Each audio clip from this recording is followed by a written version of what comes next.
So when you wake up in the morning, does it feel like you kind of have to just start all over again? Right? As if, okay, what am I doing today?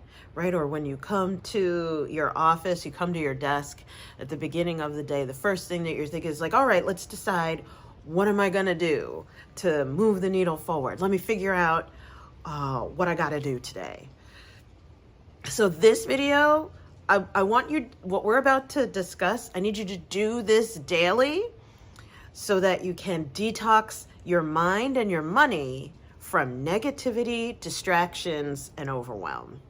Let's get into it. Sensei Victoria Whitfield here, your journey partner in business, welcoming you back to another Business Energy Flow forecast from my mansion here in New Jersey. I'm on the front porch in the swing, right, showcasing different parts of my office, and also just wanted to bring you out on this beautiful autumn day, right? Check out all the beautiful fall colors. It's a little bit green and yellow, this tree, but we have some trees that are more red and orange. We have some trees that are a little bit more like yellow or dark red. It's amazing being here in New Jersey, and looking forward to you coming by for your VIP day soon. So these energy flow forecasts, I'm kind of like your energy weather lady to help you look at the week ahead, set your mind right so that you're able to harness the flow of abundance to and through your life and business. My goal as your journey partner is to help you increase your energy so that you can increase your income and impact, right? So let's go. What we need is an anti-artificial practice on a daily basis. That's what the topic of this week's message is. And we're going to look at history, science, and spirit to support that, as well as give you action steps for implementing, of course, your daily anti-artificial practice. But I want to help you understand why this is important. So this is the fourth of a fifth episode clump within our greater conversation about staying on track and what are the things that stop us from staying on track. And in this 4-episode sprint within our greater conversation of staying on track, we're looking at how our loss of faith in truth, our loss of faith in ourselves, our loss of faith in the economy and each other and society is what's causing us to get knocked off track or to feel distracted and unfocused. And especially with the articles that we've been reading through week to week, we're looking at how AI and innovations in technology are actually really fueling that. It's hard to tell what's real and what's fake. How can you make clear decisions and be effective in your life, in your relationships, in your business, if you can't even tell what's real anymore? If you can't even tell what's important anymore? You know, if everything is an emergency, nothing is an emergency. If everything is important, nothing is important. So especially around how our lives these days are governed by algorithms, right?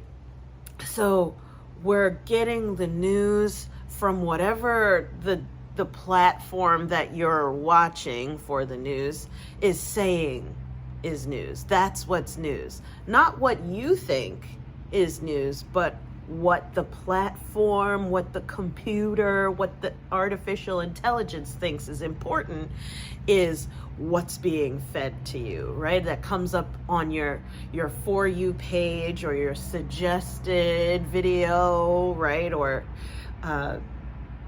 whatever platform you're using, or if you're still watching TV, it's whatever the news station chooses as important is what's important. According to them, but we're taking that in. On top of that, similarly to the news station situation, it's whoever's in your inbox, whoever's in your phone, whoever you are encountering, whatever they choose as important, whoever's in your house and whatever's on their mind, whoever's occupying your time, they are communicating to you what's important for them. But because they're communicating to you what's important for them, that would make one think that what's important for them is also important for you. So all of this is artificial. Artifice, what does that mean? That means art, to put things together manually, to construct. All of what's important, all of this news and, priorities that we are receiving from others is their artifice, their put together, their construction of reality and of importance. We are receiving what they have prepackaged as what's important or what your focus should be. We are receiving from others. Now, when we are empaths, like you and I, or if you're watching this, shout out to you if you're an empath, type empath in the comments below if that's you. When we are empaths, we are also recovering people pleasers, because when you're an empath, that means you suck up, you absorb without your intent to, you just do because of how you're designed.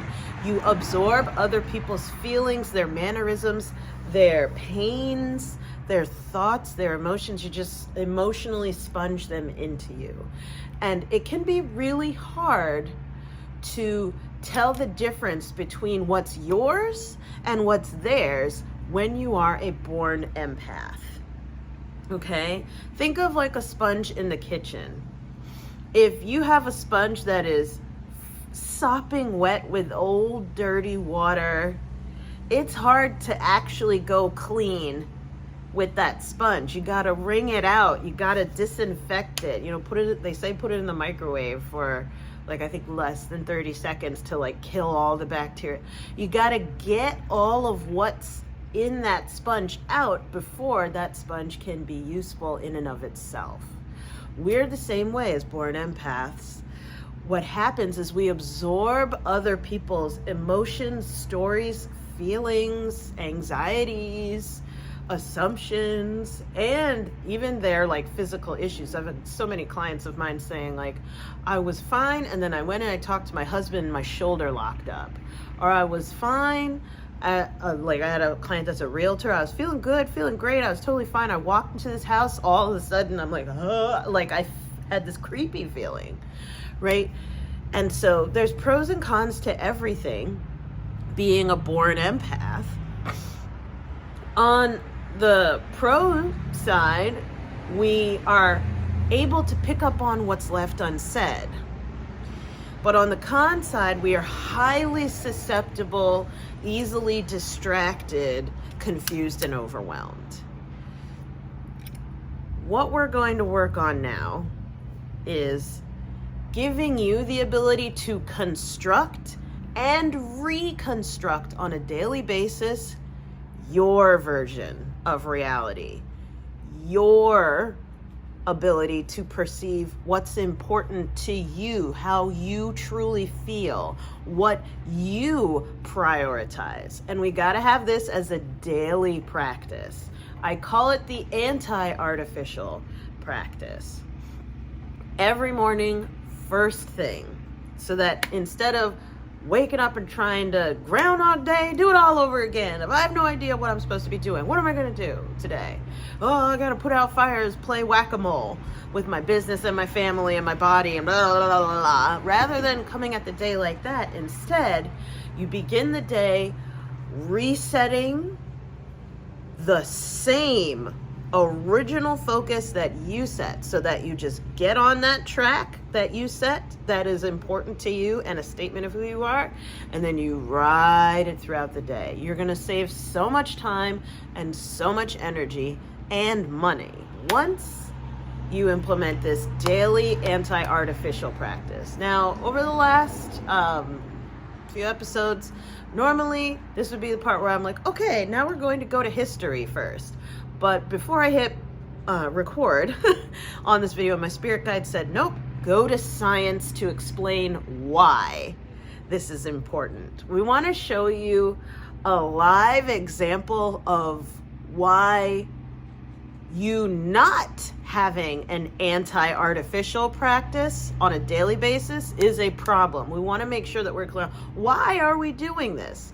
Why is this important to us? And so I have a lovely article for you. So this is from Science News from May of 2024. It's titled, Artificial Intelligence is Making It Hard to Tell Truth from Fiction. So we're going to step back from our own personal growth development work, and now we're going to go check out how this is manifesting this problem of not being able to tell reality and from fake, not being able to tell what's important versus what is not important, what's not a priority. We're going to take that problem that we have, and now we're going to step away from ourselves. We're going to look at how this is happening in actually technology. And then we're going to glean out some information from that, and then we'll head on over to Napoleon Hill for exactly what to do about that. You ready? Let's go. So this is by Kathy Ann Kowalski. Experts report that AI is making it increasingly hard to trust what we see, hear, or read. Generative AI models produce real-looking fakes in different ways.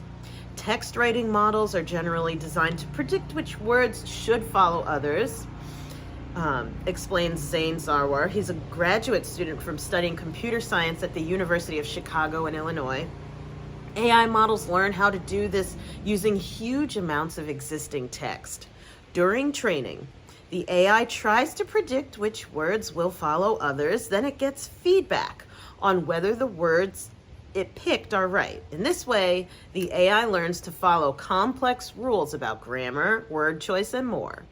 Those rules help the model write new material when humans ask for it. Pause. So this is basically explaining how ChatGPT works, or how when you're typing and your phone suggests the next word, right? The computer has been learning from hundreds of thousands, millions of examples from users to say, oh, typically someone else would say this. And so the computer will then artificially, right, artifice, as we were discussing before, artificially jumps in and suggests you to say another word. Unpause.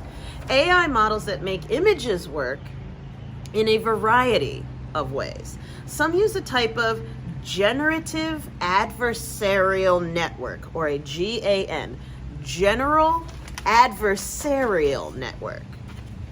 Generative adversarial. So generative, it like creates, adversarial because of the fight that's happening.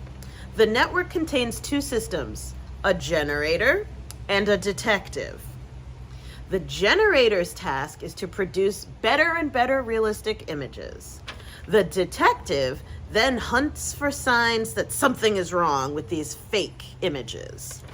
These two models are trying to fight each other, Sarwar says, but at some point an image from the generator will fool the detective.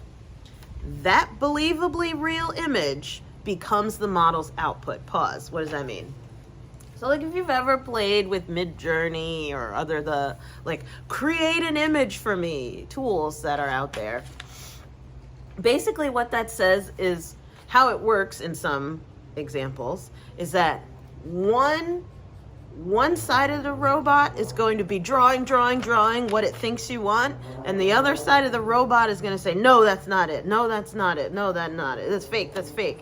And so these robots are going to fight as adversaries, right? Generative adversarial network, until the no, that's not robot says, well, actually, yeah, that kind of looks like it, so yeah, we'll let that one go through.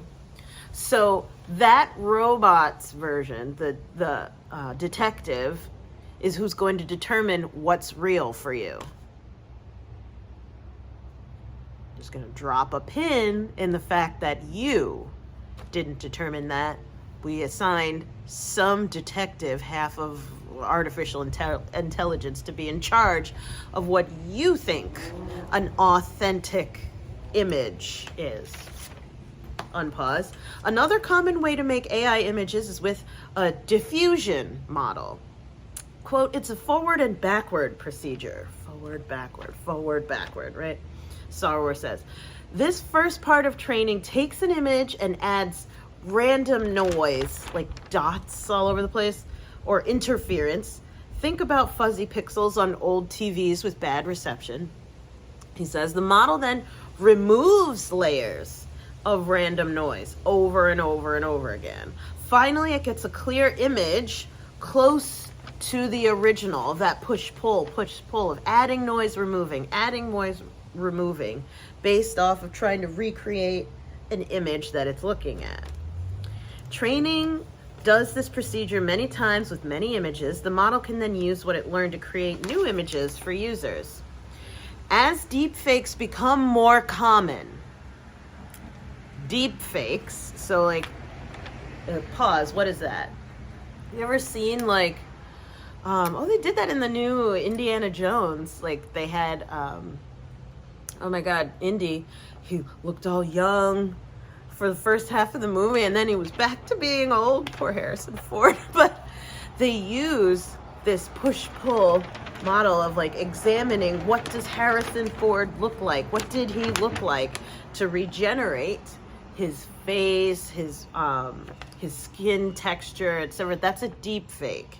They didn't actually film him as young or make him actually younger. No, that was the robots fighting to like add more noise and remove noise to the point where they could get a recreation of how he looks.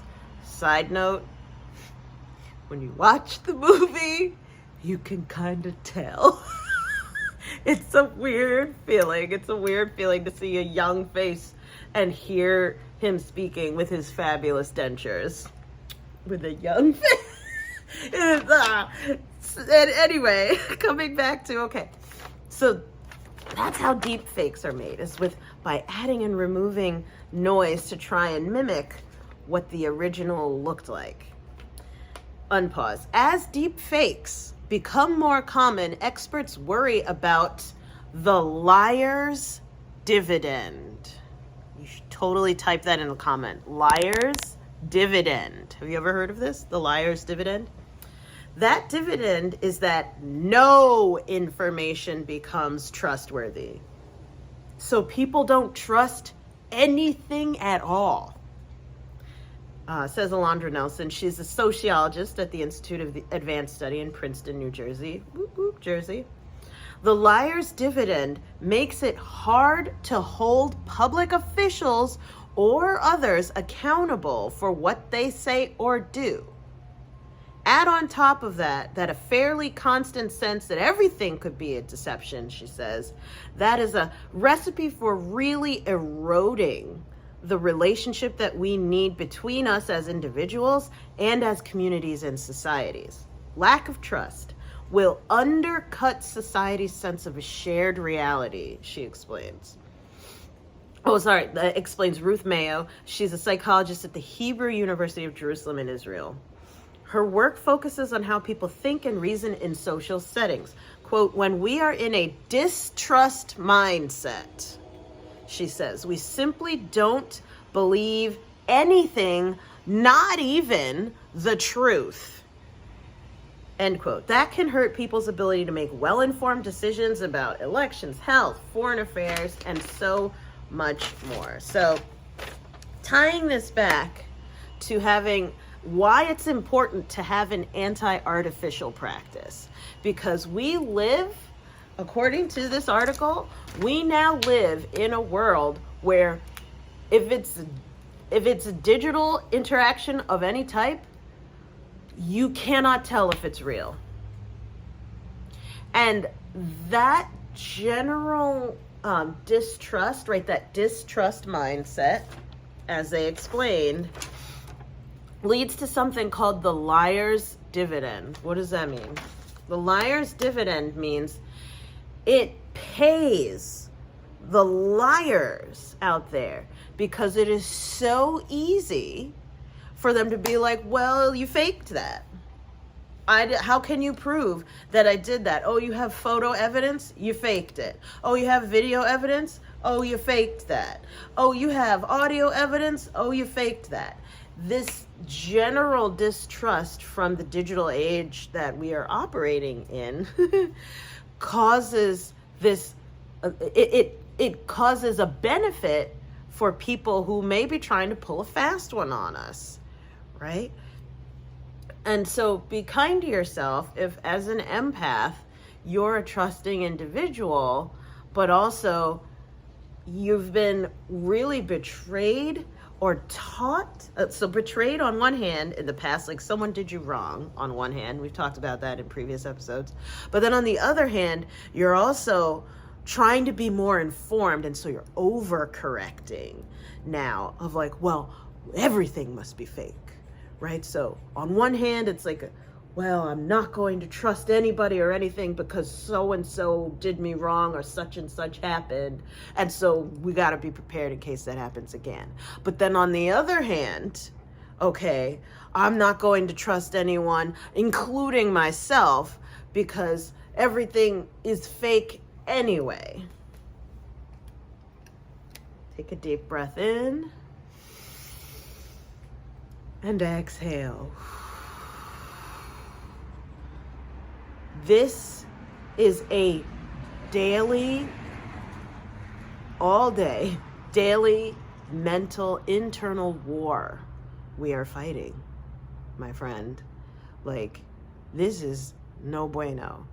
And so because of that, we need to have a daily practice of cleaning that out, fighting against the naysayers, the negativity, the overwhelm, the distractions, the doubt, right? Because that can start to, that liar's dividend, that distrust mindset can not only be towards others, because yeah, everybody's making up their version of what's important to them. So, okay, second guesser, taking everything with a grain of salt. But what about taking yourself and your own dreams with a grain of salt, where you're like, I don't trust anyone, including me? That's counterproductive. That's going to prevent you from staying on track and meeting your goals. If you have a weight loss goal, right? You want to get healthy again. You can't keep saying, I'm a fat pig, I've always been a fat pig, and I will never not be a fat pig. That part, that story is not going to help you get where you're trying to go. You know, if you have alternatively a goal to get in a relationship and you have this story of like, or all of your Instagram feed is showing you all men are dogs, you got to be a strong, independent woman, you can't rely on anyone, trust no one, boss babe, blah, blah, blah, like toxic, feminist, anti-masculine rhetoric, blah, blah, blah. That part, if your goal is to be with someone, let alone someone of the opposite sex, that's also not going to help you get to your goal. And lastly, so that was health, love. What about wealth?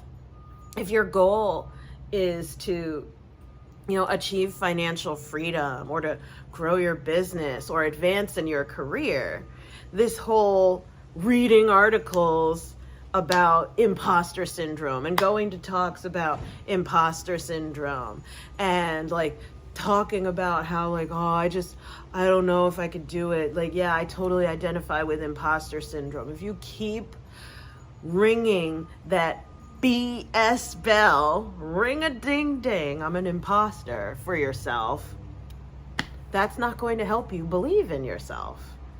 This is in fact you manifesting not believing in yourself. But okay, Victoria, right? So that's what science gives us a great example of how we live in an artificial world. And it's messing with our heads and messing with our ability to perceive reality. What do we do? What do we do? Well, Napoleon Hill, think. It's hard to think for ourselves these days, but we need to, in the words of Steve Jobs, think differently. If everything around us is teaching us to have a distrust mindset, and to expect that you can't trust anything or anyone anyway, we need to get something going, right? A daily anti-artificial, right? Anti-artificial, that means organic. Artificial, put together, constructed. Anti-artificial, no. Like, this is me, this is my authentic self, this is me organically, like free range, homegrown right here, like all natural. We need to get a daily practice of putting our minds back into an empowered state. And so this is coming from the chapter on faith from Think and Grow Rich. What is this? This is what chapter? In my book, it's the third chapter. I don't know what it is in your copy.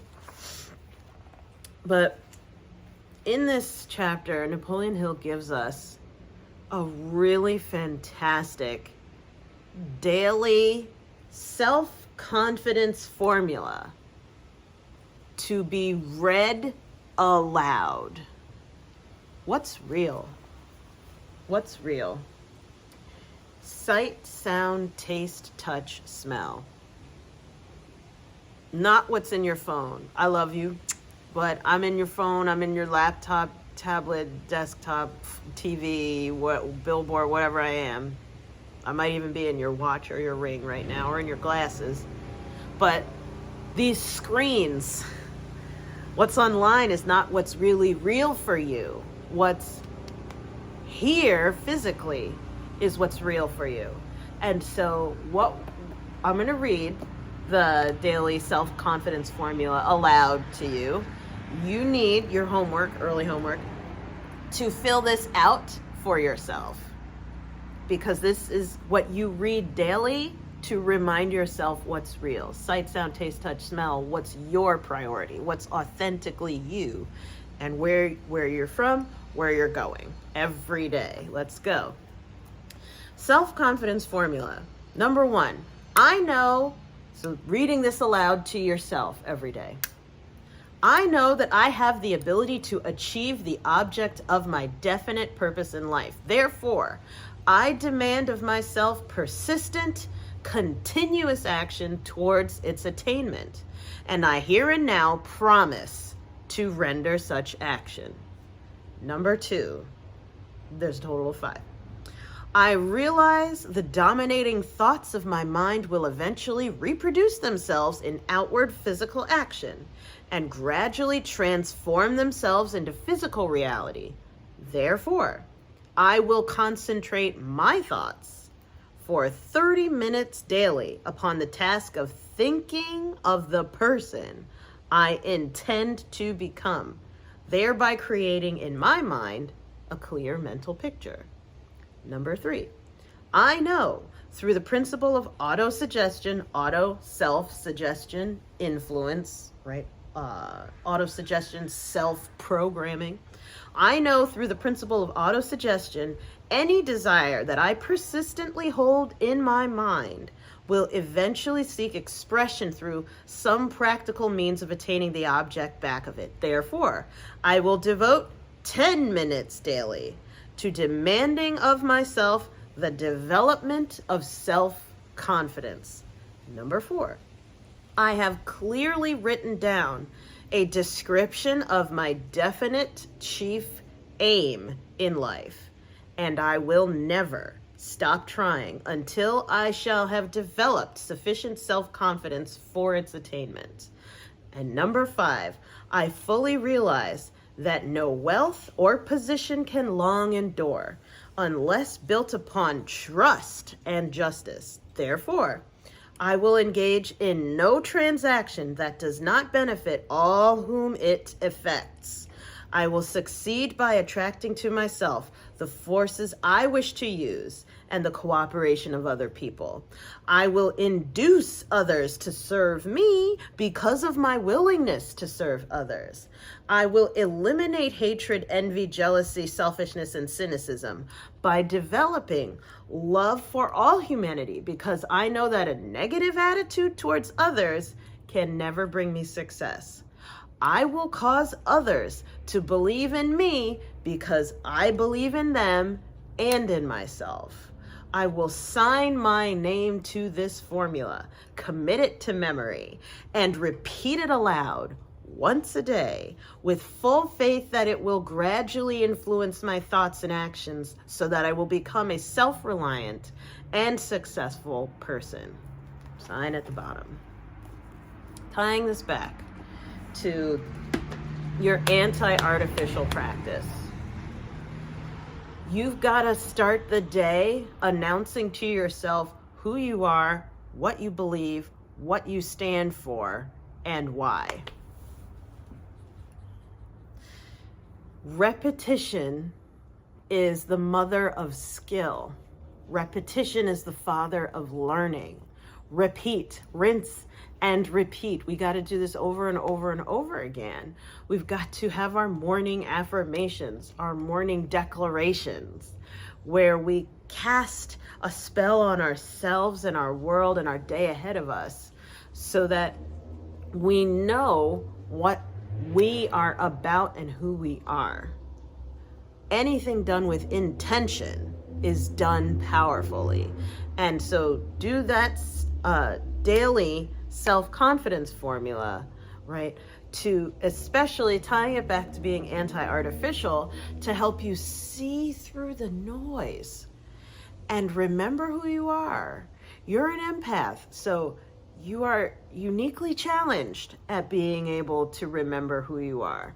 But be kind to yourself. You have everything you need to reset and reconnect to your truth, but you've got to go get it. The same way that you have your phone, you have your people in your life, you're going to receive other people's constructed versions of reality 24/7 anyway. It's time to fight fire with fire, right? Bring it back and have your anti-artificial practice. Do this daily. Now, turning to Spirit, I pulled a tarot card of what does Spirit have to say about this situation in particular. It's the Two of Air. The Two of Air. So this has two unicorns crossing their horns. And it says, being unable or unwilling to make a decision, a stalemate, pretending there's no problem. Two, like crossroads, getting into a fight or bucking heads. Also being at a point of decision making, as well as balancing both sides of a situation. Air has to do with mentality. So my spirit guides are saying, look at this card. This is you versus everybody else. Your version of reality versus everybody and everything else's version of reality. And it's also came right side up, which means it's an affirmation you already know. But this week in particular, or as we say in Reiki, just for today, Kyo Dakeva, we really need to focus on resetting your version of where you want things to go. There's something about the noise this week that it is turned up super high that you're going to forget who you are if you aren't implementing this practice. By the way, which one is you? The light one or the dark one? Which one is you? Light or dark? Go ahead and type in the comments below, light or dark. I would love to hear. So you need to be able to take charge of the situation mentally. And that's why we're talking about your daily anti-artificial practice. You need to be the most authentic version of yourself and not get lost in the noise. And how you're going to do that is with your daily practice. It's like mental hygiene. I will. My spirit guides are like, don't even read. I wasn't going to read the book. They're like, nope. That's all you need to know from that tarot card. So that's what Spirit has to say. But all right, what's the action step of the day? Because we can talk about this, but if we don't embody the teachings, if we don't get it down in our soul, we're going to miss out on the real level of learning that we're having here. So what you're going to do is you're going to open up our school app and go to the physical healing section and type in blood and bone clearing. Blood and bone clearing. It's 16 minutes, whether you type that in the search bar, or you could scroll through in the physical healing section of our vault of visualizations. So the reason why we're doing the blood and bone clearing meditation is because I'm hearing to say others' ideas of reality and truth, and even others' conceptions about you, have gotten down into your bones. Like, you have been deeply infected and deeply confused. And so this is, I get the chills as I say that. This is something that is going to take time and is a multi-dimensional issue. Like, this is something that also even has past life issues coming up for you. And so we want to reprogram your DNA, cleanse it. You know how we were talking about that sponge wringing out all of the old water? We're going to do that at the blood and bone level to embody the anti-artificial practice, because this right here, your flesh and blood, is your reality, right? And we want to anchor in and heal that. So go ahead, do the daily blood and bone clearing practice. It's in 16 minutes a day. Do that meditation.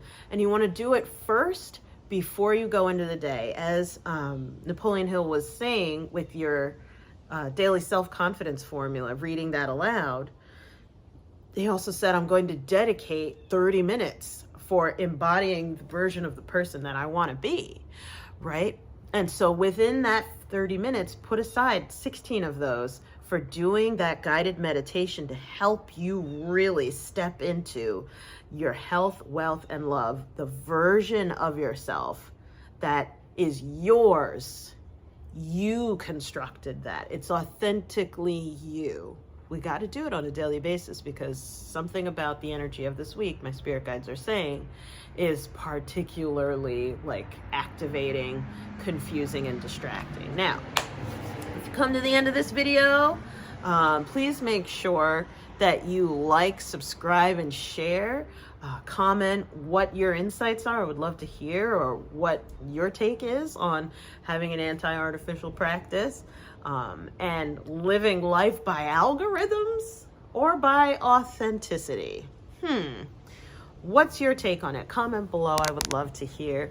And if you have any questions, maybe after all of this, you're like, Victoria, that was great. That was awesome. But I don't really know what I want anymore. Like, you're still deep in the overwhelm and confusion. You're still really, you can't seem to clear your own energy by yourself. Click on the contact link in the description of this video, right? Or come to victoriawhitfield.com/contact. Hop on my calendar. Let's talk. Let me see how I can help, or if someone or something that I know of, I can send you their way. So, Sensei Victoria Whitfield, sending you so much love. We'll see you next time. Bye for now.